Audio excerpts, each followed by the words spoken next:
সৈয়দ এহসানুল হুদা এবং তার দলের নেতাকর্মীবৃন্দ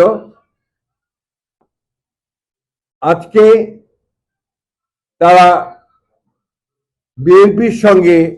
যুক্ত হচ্ছেন, অর্থাৎ আমাদের ভারপ্রাপ্ত চেয়ারম্যান জনাব তারেক রহমান সাহেবের বরিষ্ঠ নেতৃত্বের প্রতি তারা আস্থা প্রকাশ করে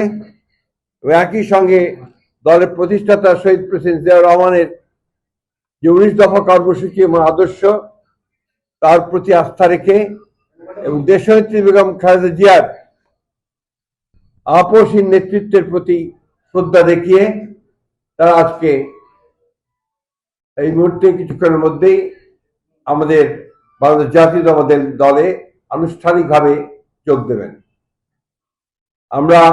আশা করছি যে তাদের এই বিএনপিতে যোগ দেওয়া বিএনপিকে আরো শক্তিশালী করবে এবং একই সঙ্গে আমাদের যে গণতন্ত্রের জন্য সংগ্রাম তাকে আরো বেগবান করবে। আশা করবো যে আগামী যে নির্বাচন সেই নির্বাচনেও তার এই যোগদান ইতিবাচক ভূমিকা রাখবে।